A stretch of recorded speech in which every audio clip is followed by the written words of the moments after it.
If you want to do 3D printing, after you've made your model, you need to learn how to slice a model so that you can actually prepare the file for 3D printing. The program we're using is called Ultimaker Cura. So in order to search for this one on your laptop, just hit the Windows key and then type in Cura, C-U-R-A, or you can scroll down and find the folder for Ultimaker and select Cura. It does take a couple moments to load up. When it loads up, it'll come up with a bunch of different information on the screen. Basically, you do not want to make an account. Okay, so skip the account making. It might ask whether or not you need to add a printer. So in the printer, I'm going to show you that setup.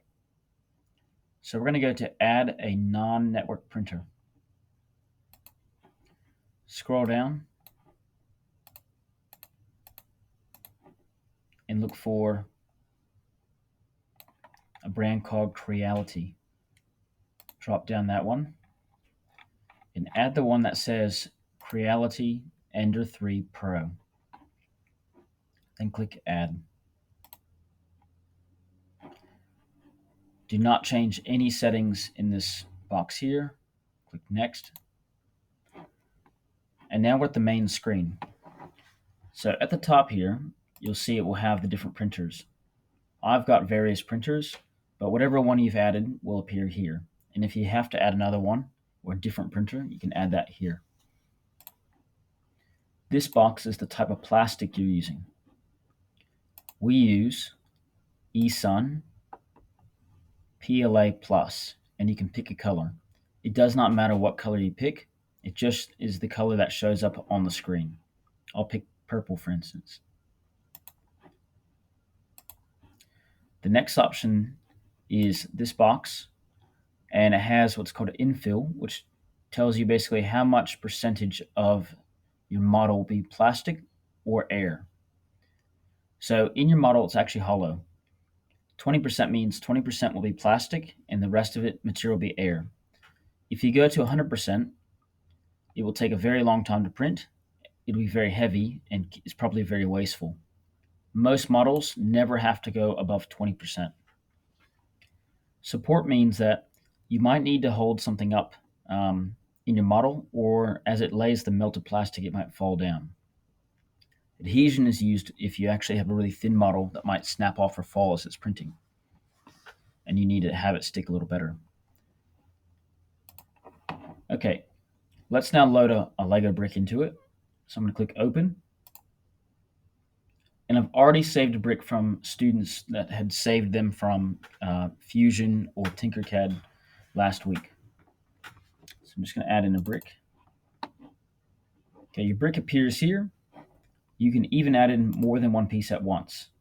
So if a friend sends you a model, you can use that model to help to print. So there's two different models from two different students. Okay, to scroll around, it's your mouse wheel. So scrolling your wheel zooms in and out. Holding the wheel down moves around, and holding down your right mouse button is to rotate. What would happen if, for example, your model comes in and it looks a little bit like, say it's upside down? So I'll show you how to fix that. You can click on a model and you can move it by using the arrow keys.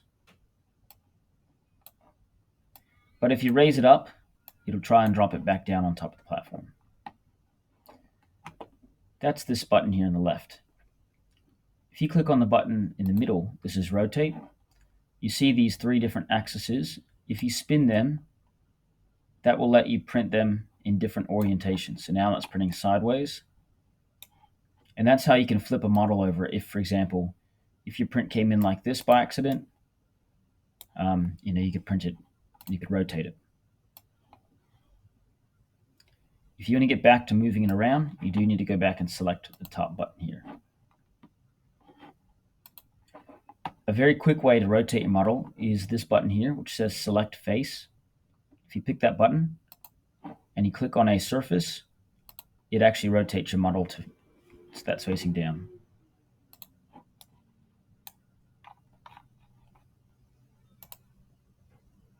Let's try that again. Okay, there you go.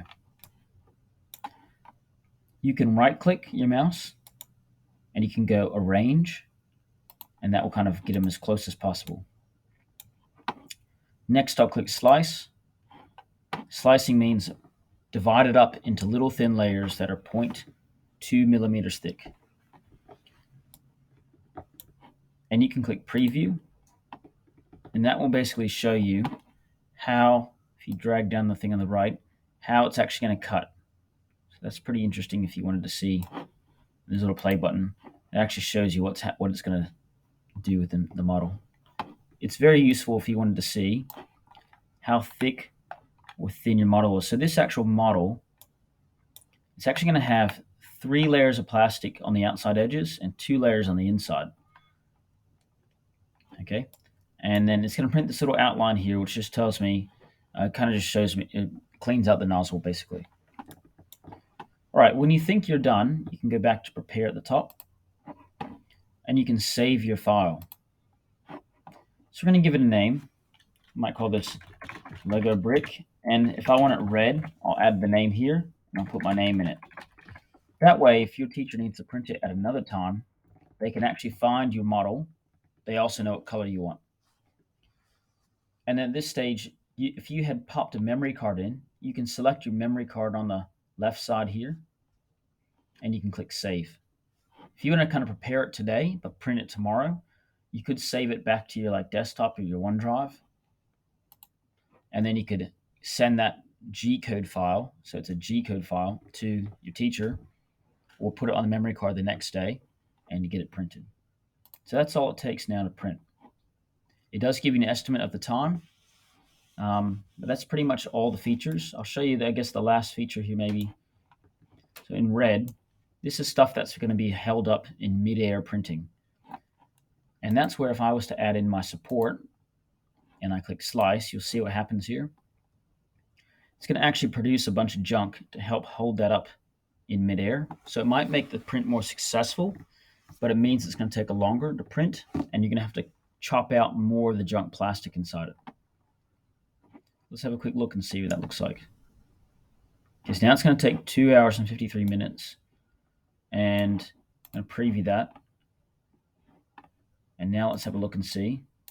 All right, so see here now, it's got all this junk here it's going to print, and that's going to snap off later to for my model. So this is going to take a lot longer to print and potentially a lot of more waste plastic to print.